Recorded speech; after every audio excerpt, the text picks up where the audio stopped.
Araw sa ating lahat mga kababayan, saan man panig kayo ng daigdig naron. Dito na naman tayo sa another episode ng ating vlog sa Badong Ratiles po. Pag-uusapan natin to, no? Ito po, tila sumasang-ayon, no? Si Arnold Clavio dito kay, kasi nag-post po siya na pagsang-ayon dito sa tax ni Recto. Bakit hindi dapat sang-ayunan? O bakit dapat sang-ayunan? Bahala na kayo sa buhay. Pag-uusapan din po natin ito pong pagpapakalat ng fake news ng ABS-CBN. Ako talaga, ito po, fake news po to.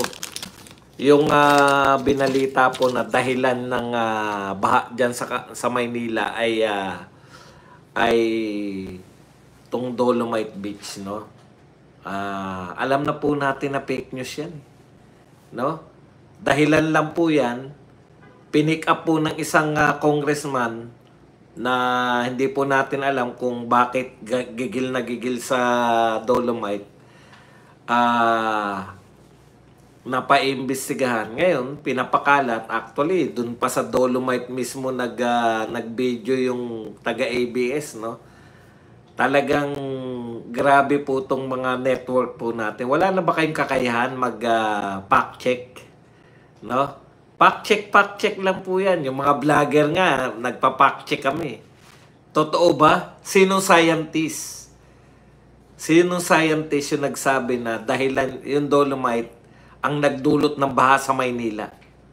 Sinong scientist po? May scientist kayo eh. Meron kayong si Kuya Kim. Dapat pinag-research nyo si Kuya Kim. Tama ba na yung sinasabi nitong congressman? Paimbestigahan niya dahil nagdudulot ng baha? Anong uri na ng ganyan na po yung quality ng ating di ba? Okay, mamaya po tatalakayin natin yan. At syempre po, eto pinag-uusapan natin na may pecha pa no? Parang ito pong sa totoo lang po, pinapanood ko, may part 2 pa pala yun. Kala ko tapos na yung pinanood ko kay Marcoleta. Yung usapin po ng impeachment, no? Parang ngayon po, lagi lang po sinasabi, dinidelay. Ang sabi ni Marcoleta, ano ba pinag-usapan nating impeachment? Makahulugan po yun. Meron pa po bang impeachment court? May umiiral pa po bang impeachment court? Continuation po ba yung... yan yung mga dapat sagutin, hindi yung dinidelay. No? Usapin po ng batas. Batas po, hindi po yung mga katwiran ng mga nila Tito Soto, nila Ping Lacson. No? Mas maganda pong pakinggan natin yung mga matatalinong abogado na hindi nang uuto. May mga matatalinong abogado na nang uuto eh. Si Chis Escudero, si Cayetano. Mas maganda pong pakinggan si Marcoleta kung paano yung pananaw niya rito sa mga impeachment. Dahil hindi siya marunong mang-uto. Yan po mga pag-usapan natin. Pero bago yan, kung bago ka pa lang dito sa ating channel, mag-subscribe ka na. Dahil ito lang ang tanging channel na may kinikilingan, may pinapanigan. Una sa balita, uli sa impormasyon. Kaya ano pang hinihintay nyo? Pindot na, okay? Unahin na natin to. Alam niyo naman, pag Sabado at Linggo, sinisilip natin to si Igan. Yung mga pinagsasabi nito mga siguro na-check to si Igan. Kahapon ba to? Okay. 1 day ago. Ito po ang post ni Igan. Bakit pati ang pinaghirapan kong ipunin na pera ay papatawan ng 20% na buwis? Ano namang kabilawang ito? Dapat pati perang kinurakot, lagyan din ng buwis. Ba, okay antay siya rin sa 20% ni Recto, no? Ako si Igan. Buwisit para ba talaga sa mamamayan ng gobyernong ito? Yan po kahapon. Siguro tinawagan, o may ano. Ngayon, iba na po ang pinos ni Igan. Ito po yung mga baliktarin tao na hindi mo maintindihan. Siguro na-realize ni Igan, ayaw nga pala, no? Amo ko nga pala itong mga to, bakit ko binabanatan bigla? Ito na po ang post ni Igan. Ibabahagi ko lang ang post ni Mark Ian everyday sa pagpataw ng 20% na buwis. Hindi para sa ordinaryong mamamayan ang 20% na tax na yan. At lalong hindi yung deposito natin sa bangko ang binubuwisan. Yan, may panlilin lang na rito, Igan. Ibig sabihin, tinitignan ng depositor, ikaw ba'y pangkaraniwan o ikaw ba'y mayaman? Tignan nga natin kung talagang hindi po pwede sa pangkaraniwan. Kasi po, may mga umaaray po na mga OFW. Alam niyo yun? Yung mga OFW natin, Igan, hindi po yan mayayaman. No? Eto, pinos mo, ibig sabihin, dalawa lang yan. Pag pinos mo at binanatan mo, hindi ka sang-ayon. Pag pinos mo at hindi mo binanatan, sang-ayon ka. Di ba? Pinos mo yan na hindi mo binabanatan, ibig sabihin sang-ayon ka rito sa pinos mo na to. Klabyo. Okay. Eto kasi mga katwiran nila eh. Hindi naman para sa mahirap yan eh. OFW yung angal ng angal eh. Isa sa inyo, angal ng angal. Paano yung mga... Nag-iipon kasi yung mga OFW, Igan. Kung hindi mo alam, yung ibang mga matitinong OFW, iniisip nila, hindi sila panghabang buhay na maninilbihan sa ibang bansa. Kaya nag-iipon sila para hindi nila magastos through time deposit. Naintindihan mo, Igan? Hindi para sa mga ordinaryong mamamayan ang 20% na tax na yan at lalong hindi yung deposito natin sa bangko binabawasan. Let's say meron kang 50,000 na in a time deposit account. Yan po bang 50,000 pang mayaman lang po yan? Hindi po. Kaya po makaipon ng mga OFW at kahit po pangkaraniwang na mamasukan kung matipid, kaya po makaipon ng 50,000, di ba? Time deposit. Halimbawa niya, 50,000. After 1 year, kunwari, kumita siya ng 2,000 na interest. Ang 20% tax ay kukunin lang sa 2,000. That's 400. Yun nga yung tinututulan. 2,000, yung sa halimbawa mo, 2,000. Dapat kumita yung pera niya ng 2,000. Yung 50,000. Sa kwenta mo yan, kung sino man yung kinukot nito ni Igan. 400 lang naman daw yung mababawas. 400, malaking bagay yun. Kung 500,000 ang pera mo, hindi na 400 yun, 4,000 na yun. Nakikita nyo? Dolby, Joby Music. Thank you very much, Joby Music, sa Buena Manong Pakape. Okay. Naroon pa rin daw yung 50,000 mo, hindi raw po binabawasan. Ang tinaksan lang yung iyong kinita. Yun nga yung tinututulan. Kasi kumita, ibig sabihin ng kumita, yung pera na yan, kung yan ay kinita mo, dumaan na sa tax yan. Tapos gusto mong mag-ipon, tataksan na naman. Doble-doble po tax para sa mga ang ganda ng paliwanag ni ang ganda ng ewan ko saan ko na narinig to. Kay Marcoleta ko rin yata narinig to. Gusto pa maghanap ni Badong ng ibang pinangringgan, kay Marcoleta mo lang naman narinig yan. Kulang na talaga eh. May kakulangan po tayo sa pagbabudget. 'Di ba? Sabi ko nga, nagsisimula po tong mga pangangailangan natin lagi na salapi, nagsisimula po to sa pagbabudget. Ano po ibig sabihin? Nagbabudget tayo ng sobra-sobra sa kinikita ng bansa. Ibig sabihin, nagbabudget tayo sobra pa sa pinapasok ng OFW, sobra pa sa kinikita natin sa tax, sobra-sobra pa sa mga ine-export natin kita sa export. So, saan kukunin yung sinobrahan yung budget? Uutangin. O kaya, gagawa ka ng magbebenta ka. O kaya, maggagawa ka ng panibagong tax. Yun po yung sinasabi namin, no? Ang suggestion nga, gawin yung tax at pababain nyo yung corruption. Marami pong corruption sa Pilipinas. Instead na naghagilap tayo ng bagong tax, bawasan nyo po yung corruption sa inyo. Bawasan nyo po yung greed ninyo. Ikalawa, yung mga unnecessary na papogi lang naman talaga. Halimbawa po, billion po yan. In-expand nyo pa yung, in-expand pa ninyo itong mga 20 pesos na bigas.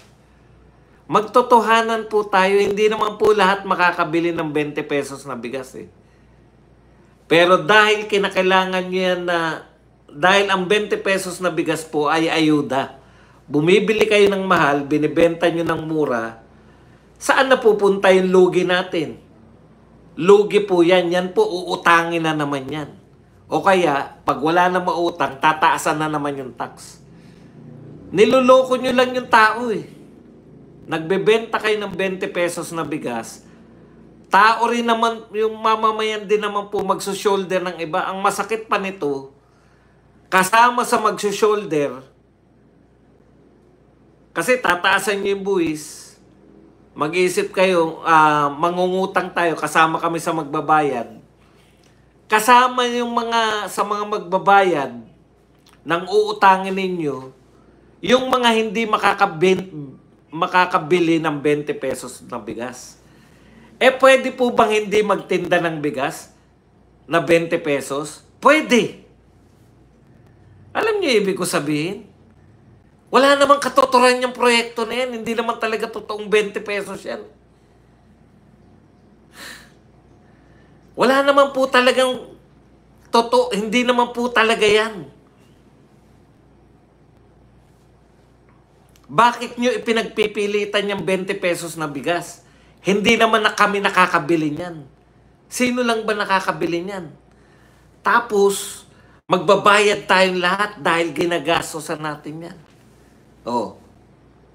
Ano pa?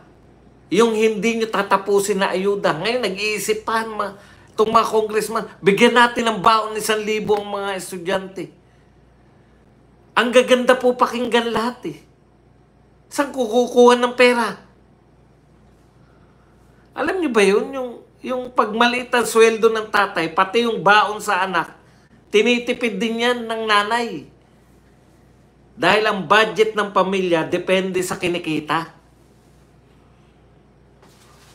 Isip tayo ng isip ng pagkakagastusan. Unnecessary. Papogi.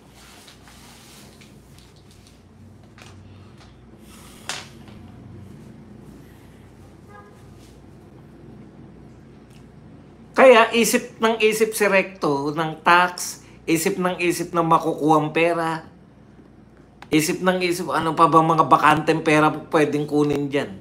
Bilyon-bilyon, mauulitan nyo pa ba yung PhilHealth?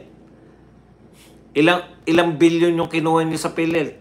Yung PDIC, 117 billion, mauulitan nyo pa ba yun? Makakapagmaharlika funds pa ba kayo na kukuha pa rin kayo ng mga pera sa iba-iba? Hindi na Di ba? Walang katapusan yung paghanap natin ng pera kasi sobra-sobra yung gusto nyong maging budget sa kinikita. Okay. Kaya walang katapusan po yan. Magbabat sa ganun. Netflix, maglagay tayo ng bat sa Netflix. Ito, taksan natin yung Facebook, taksan natin yung TikTok, taksan natin yung mga simpleng libangan ng tao.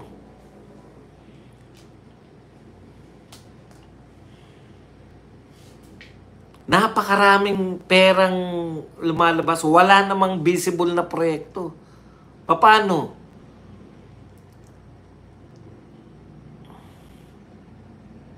Ang gusto nyo lang, katulad niyan. Kinakailangan nyo na naman makaisip ng, dahil yan sa 20 pesos na bigas, dahil yan sa patuloy na pag-ayuda. Wala naman po nangyayari dyan sa ayuda na yan Ang takan-taka nga kami, bakit nyo pa itinutuloy yan? Yung 20 pesos na bigas. Para saan po? Gusto nyo tulungan yung mga senior citizen? Tulungan nyo na ng direkta.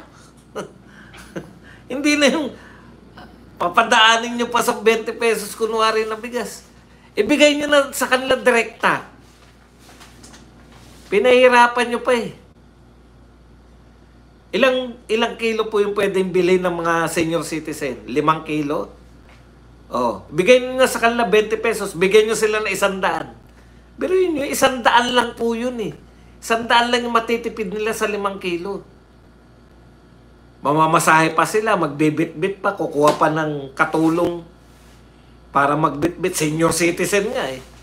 Paano bubuhatin yung 5 kilo?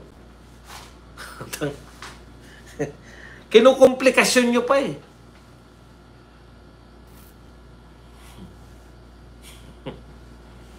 Tapos si Recto, patawa-tawa, lagi nakatawa. Hanap na naman ng tax. Okay, punta na po tayo rito sa ABS-CBN. Nakita nyo po itong, yung, doon pa talaga, yung sa thumbnail ko. ABS-CBN reporter yan eh. Yun po yung simbolo ng dolomite, yung malaking dolomite. Yung dolomite po, ganun po kalalaki yan. Mini-mini yan dolomite eh, di ba? O, yung isa-isa yan. Bakit nyo pinapakalat, no? Kayong mga, hindi lang po ABS-CBN, kaya lang ABS-CBN lang yung nahagip natin eh. Kayo pong mga media, bakit nyo po pinakakalat? Fake news po yan eh. Nagsalita na po yung DNR. Hindi dolomite ang dahilan ng baha. Alam niyo, napaka-ano na natin eh, no? Gusto na natin isisilat sa proyekto ni Tatay Digong. Sabi ng yung volume, no? Kaya bumaba sa Maynila, volume ng ulan. Ikalawa, hindi kayo naglilinis ng mga hindi kayo naglilinis ng walang solid waste management. Ang simple lang po yun, in English lang. Pero ang ibig sabihin lang nun, bumabara yung mga kanal. Hindi makarating sa estero. Yung estero hindi makarating sa Ilog Pasig. Ilog Pasig hindi makarating sa Manila Bay. Sinisin nyo pa yung dolomite. Paimbestigahan pa raw yung dolomite. Paimbestigahan mo na lahat, pati yung kamatayan, yung mga unsolved mysteries ng Pilipinas. Ibintang nyo na lahat sa mga Duterte. Nahihiya pa kayo eh. Mula kay Magellan, mag-asawang Silang, Diego Silang, at saka Gabriela Silang. Bintang nyo na lahat yan. Kamatayan ni Bonifacio, ni Antonio Luna, si Duterte na lahat. Nahihiya pa kayo. Alam nyo po, pagtatawanan po tayo 50 years from now na makakabasa ng mga balita natin. Biruin nyo, naghukay sa sementeryo, nakahanap ng bangkay. Puta, yun ang... Totoo ba tong balita na to? Sabihin ng, ng 50 years from now, ha? Yung mga balita na babasahin ng mga tao 50 years from now, totoo ba tong balita na to? Naghukay sa sementeryo, nakakita ng bangkay? Pero yan po ang katotohanan na nagaganap po yan ngayon.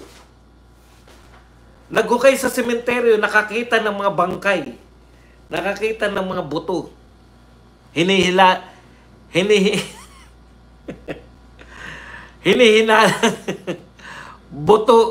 buto ng tao. Natural cemetery yun eh.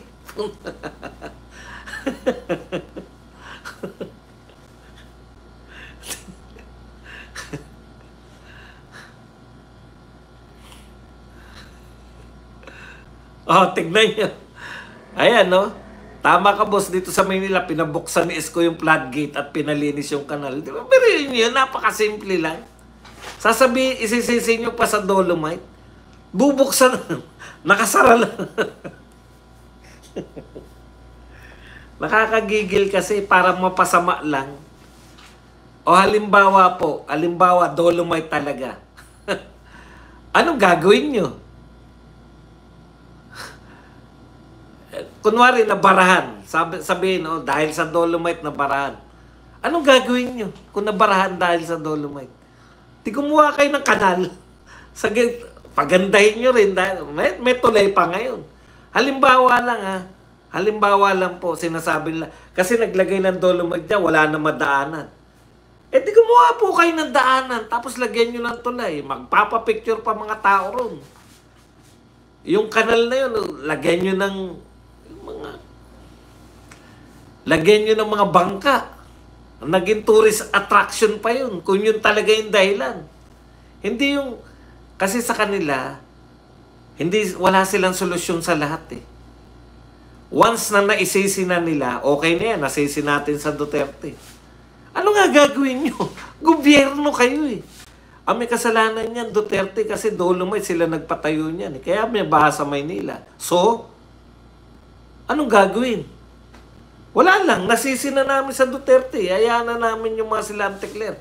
Duterte pala may kasalanan. Kaya pala bumabaha sa Maynila dahil sa mga Duterte. Okay na. Yung pinaka mga worst na na mga katwiran, wala talaga eh.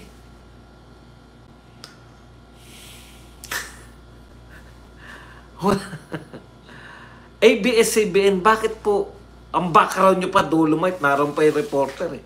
Ayon kay congressman, papaimbestigahan dahil nakabara daw ang Dolomite sa... Eto malupit. Dati kasi, di ba, pag may mga ganyan, may binibintang ka na ito.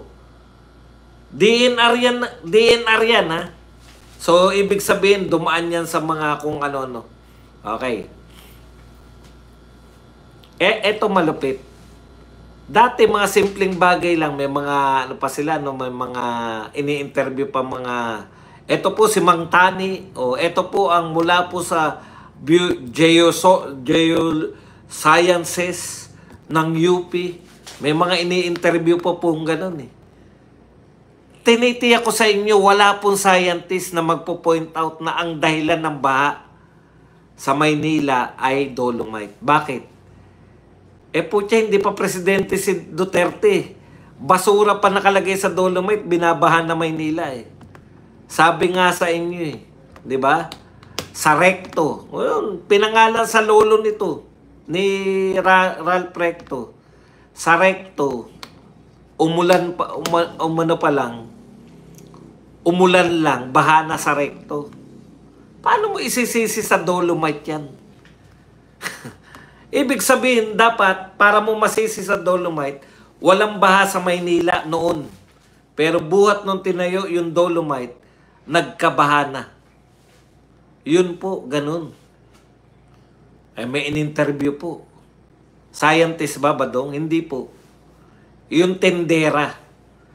Namamaga po mata ko kasi marumi po yung lumalabas sa baha. Asan yung Dolomite dun? Wala. Pero yung pangalawa, meron. So, dalawa po yung in-interview. Sinabi po ng isa, buhat po na natayo yung Dolomite, mabilis na pong bumaha. Yun na po yung buong balita nila. Eksperto ba yun si Mami? Nakakuha na matanda siguro na naglalakad. Alam niyo po, madali lang po yan eh. Pagtatanong po yan eh, di ba? Malamang ganito yung question nung buhat po ba na nagka-Dolomite, madalas nang bumaha? Ay, opo. Buhat po na nagkaroon ng Dolomite, bumilis na pagbaha. Ano po alam ni Mami dun? Eksperto na ba yun sa baha, si Mami? Psychological, geoscience, kung ano? Scientist ba yun?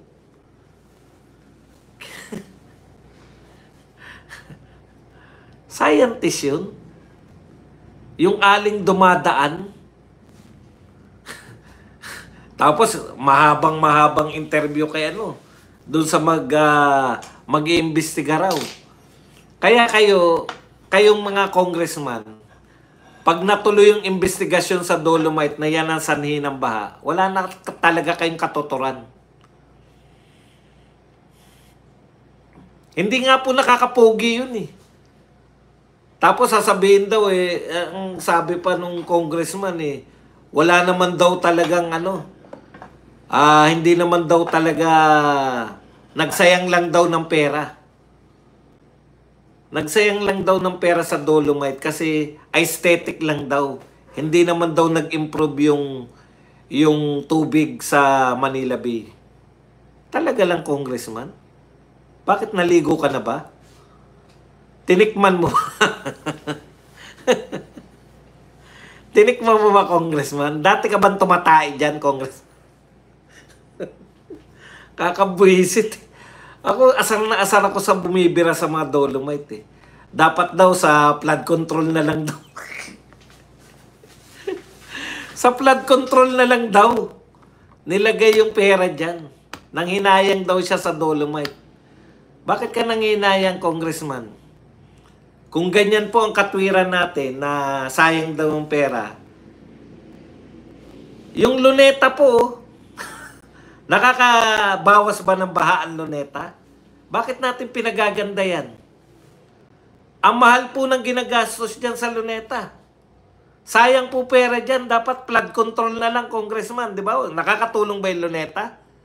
Ang mahal po ng ginagastos dyan. Yung National Museum, Congressman. Oh, tignan mo rin, gumagastos tayo riyan. May nahihita ba tayo riyan? Alam mo, Congressman, no? Hindi lang po laging flood control. Gusto mo ba flood control lang lagi yung pagdala ng pera natin? Yung makakita po ng mga kagandahan ng Metro. Alam mo ba, Congressman, na walang beach sa Maynila na pasyalan? Hindi mo ba alam yun? Palibasa, eto mag-real talk tayo. Palibasa kayong mga Congressman, anytime nakakapunta kayo sa Boracay, Siargao, Palawan, El Nido. Paano yung mga taga Maynila na wala pong... Paano po yung mga taga Maynila na hindi po afford na makarating sa Boracay? Pagkakaitan nyo sila ng magandang beach dahil lang sa sinasabi mo na alam niyo po, mga dugyot lang yung nagsasabing sayang ang pera sa Dolomite. Kami pong nasaksi, ewan ko kung anong uri ng mambabatas to mga to. Yung po mga nagsasabi na yan, tandaan nyo po yung mga mambabatas na yan. Kasi gusto nila nakadugyutan. Hindi naman kayo taga Maynila. Bicol, Bicol Saro ba yan? Bicol Saro, taga Bicol ka, Congressman eh. Ba't mo pinakikialaman yung Dolomite ng Maynila?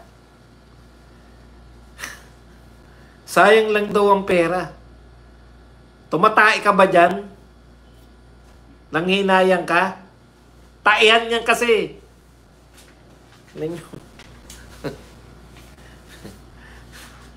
Lahat po na nanghinayang dyan, it's either namimiss nila yung bantot dyan, yung mga basura dyan, namimiss nila.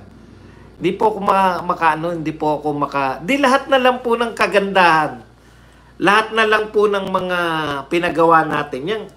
Yung buong cultural center, panay po nagpapaganda tayo ng may mga halahalaman pa dyan. No? Kung talagang may illegal dyan, Congressman, sa pagkakagawa niya, sige, once and for all, demanda nyo na naman po. Si Tatay Digong na nakakulong na ngayon, sige na, demanda nyo na para lubos-lubosin nyo. Lahat po, bawat Dolomite dyan, counts, kung 1 trillion Dolomite, 1 trillion counts of graft and corruption para masiyahan ka. Okay, punta na po tayo rito sa delayed na naman daw. Meron pang pinalalabas na August 4 na ang magiging impeachment.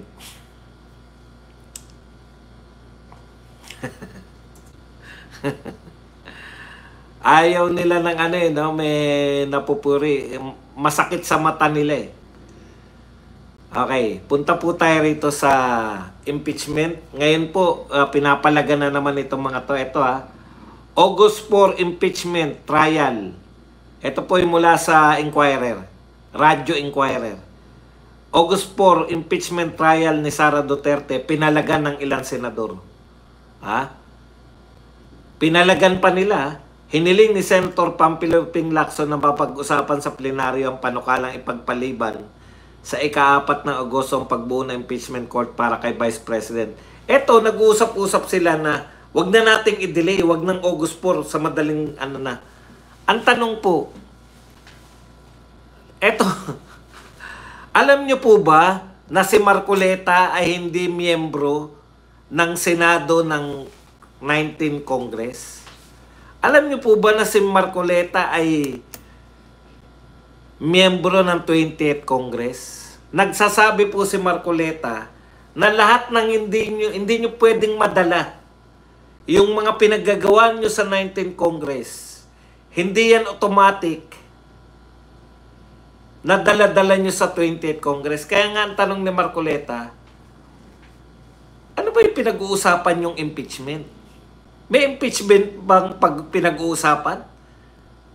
Ano ba yung impeachment court? Hindi ba impeachment court yan ng 19th Congress? 20th Congress na ngayon eh. May mga petsa pa kayo, may mga delay pa kayong pinagsasabi. Ang tanong, maitatawid. Hindi po maitatawid eh. Alam na natin na tapos na eh. Ang unang usapin dyan, legal ba na may sa 20th Congress yung impeachment trial ng 19th Congress? Iba po yung komposisyon ng mga yun eh. Oh. Ang pinakamatalinong abogado doon si Tol. Sobrang katalinuhan mo to. Dito ang pinakamatalinong abogadong senador si Marcoleta. Abogado po ha? Abogado. Baka pumalag na naman yung mga sinasa. Porque to. Sa abogado lang po ang pinag-uusapan natin. Tanong, pwede ba yun? Yung sinampa sa 19th Congress, pag-uusapan ng 20th Congress? Hindi, ayon kay Marcoleta. O, di yun munang usapan. Ina-advance nyo. May nalalaman pa kayong may nalalaman pa kayo na bakit i-delay natin? Sino ba may sabing meron pang impeachment court? Hindi po. Pag-uusapan muna nila, ang una nilang pag-uusapan, may impeachment court pa ba tayong 20th Congress ngayon? Magbobotohan muna sila. Itutuloy ba natin yung impeachment court? Kasi pag nanalo po yung hindi na dahil 19th Congress yan, tapos na.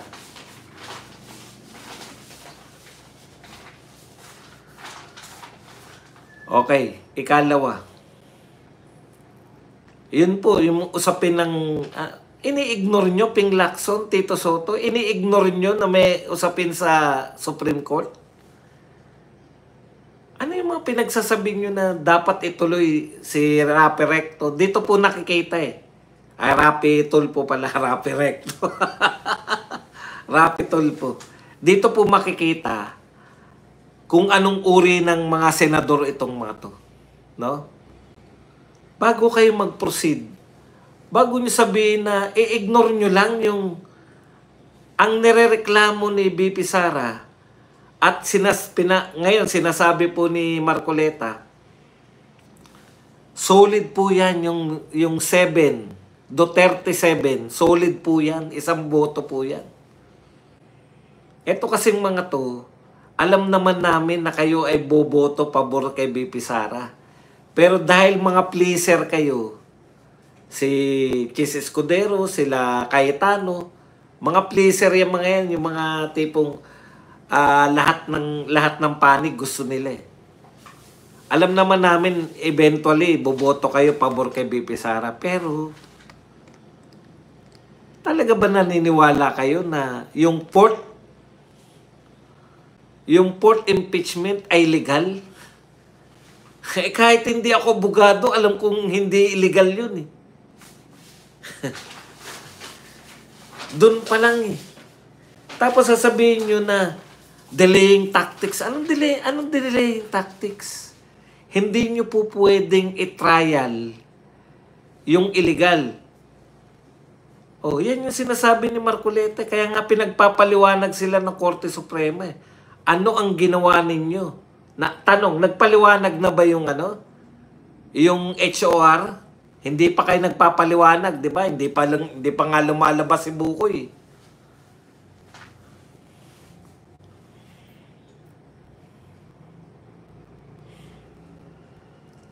Wala pa po sila, hindi pa po nagkukonvene yung 20th Congress. Ang tawag nila dyan, mind conditioning na may magaganap sa August 4. Sino may sabi? Kinukondisyon nyo lang. Ano sabi ni Marcoleta? Alam niya yung sagot. Kung ano yung ginawa ng mga congressman dahil dati siyang congressman.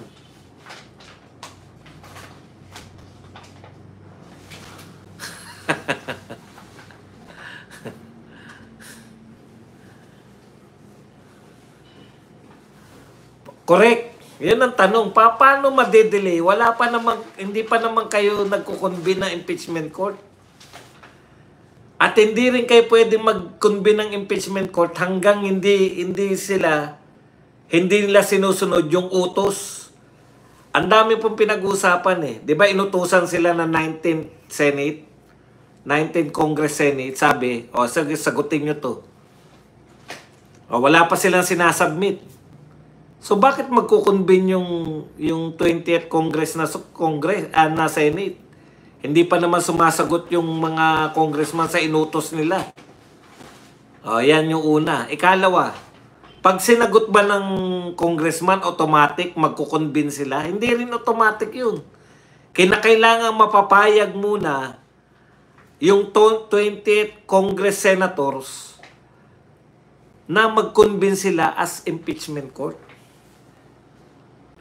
Makikipagdebate muna sila. Magdedebate muna sila. At ang kadebate nila si Marcoleta. Sinabi ni Marcoleta na yan, paulit-ulit na. Hindi po pwede yan. 19th Congress, kung anong hindi nyo natapos, magre-refile kayo lahat.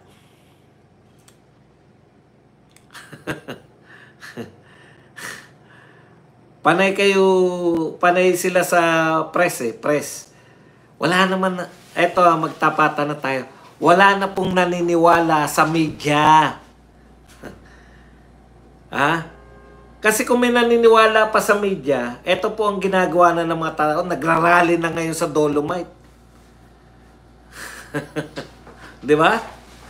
Ang tagal na nila yan eh. Panahon pa ni Duterte. Sinisiraan na nila yung Dolomite eh. May nakita ba kayo nagrally man lang para ipatigil yung pagpapagawa ng Dolomite? Ngayon pa ba sila magrarally yung mga tao? Sino loko-loko magsasabi niya na ibalik ang dating basurahan? Ibalik ang mga basura sa Dolomite? Sino po? Sino pong matinong tao ang magrarally dyan sa harap ng Dolomite para sabihin na ibalik sa basura, ibalik yung mga burak, ibalik yung mga... ibig sabihin, yung mga sinasabi nyo, hindi po yan para sa mga matitinong tao. Ang napapaniwala nyo lang media. Sinong matinong tao ang nagsasabi na, sige, mag-interview kayo. Bago magkaroon ng Dolomite, wala pang baha sa Maynila. Sige, maghanap po kayo. Walang baha sa Maynila bago magkaroon ng Dolomite. Para nyo masisi ang Dolomite, dapat walang baha sa Maynila. Ang tanong, kung walang baha sa Maynila, bakit kayo may flood control project sa Maynila? Putya, wala palang baha. Tapos may flood control project kayo. Magnanakaw kayo. Hindi binabaha, may flood control. Kaya kayo may flood control project kasi binabahayang Maynila. Estudyante pa lang ako eh. Ang tanda ko na oh. Alam niyo ba kung gaano ko kapogi nung, ay hindi, kabata nung estudyante ko? Estudyante pa lang ako, lumulusong kami. May napulot pa nga kaming chiching dati sa paglusong namin. Eh. Hindi, biro.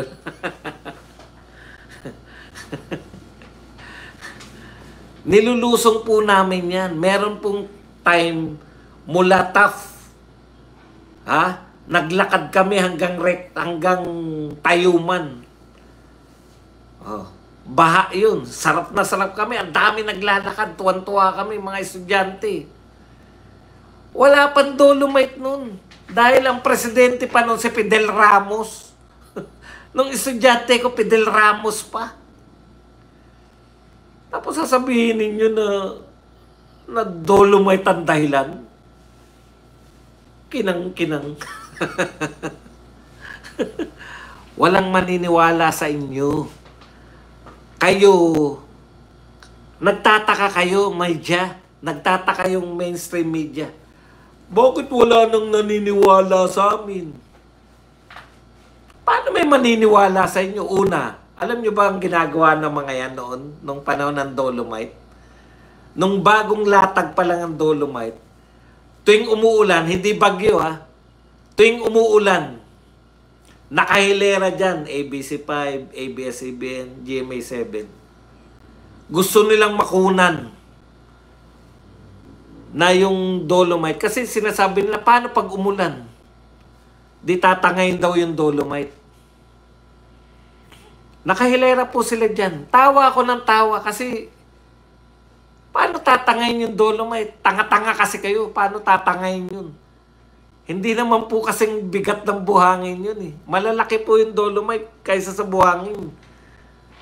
Ang buhangin po, ganito po kalaki oh, yung Dolomite. Tapos, mga engot. Daig pa kayo ni Pacquiao eh. Paano tatangayin yung mga Dolomite dyan? Eh may makina yan sa ilalim, sabi ni Pacquiao.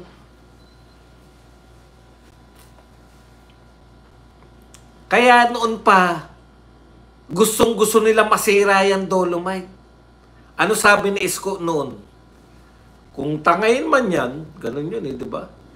Eh, katungkulan at tungkulin namin na mga mayor na latagan uli ng Dolomite yan. Ganun po yun. Aesthetic yan eh. Ibig nyo sabihin, ang garden. Halimbawa po yung ang dami pong garden dyan sa gobyerno po nagme-maintain yan, di ba? Yung mga garden dyan sa cultural center. Ibig nyo sabihin, pag tinanim yan, wala na kayong pakialam dyan. Dadamuhan yan. Di ba? Lalagyan ng fertilizer. Eh, di ganun din yung Dolomite, mga tangingot itong mga to. Yung luneta, ibig nyo sabihin, oh yan na, luneta na yan, oh okay na yan. May maintenance pa rin yan. Matumal negosyo.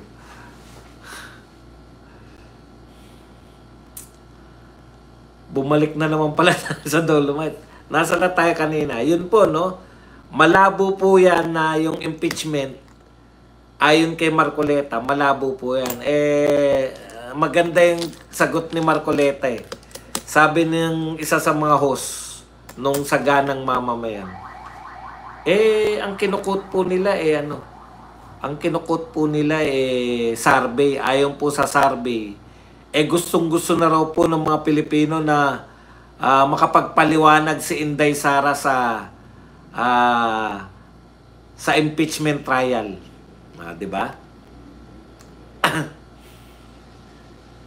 Sabi ni Marcoleta, ang ganda ng resback ni Marcoleta. May naniniwala pa ba sa survey? Alam nyo ba na pan 32 ako sa survey? Di ba? Yan yung sinasabi natin. Bago kayo magpalabas ng mga survey na gusto ng mga tao, gusto ng mga tao na ma-impeach si BP Sara, ipaliwanag nyo muna kung bakit pan 32 si pan 32 si Marcoleta, bakit pumasok sa Magic 12. Ipaliwanag nyo muna bakit si Ben B. Tagtulpo ay natalo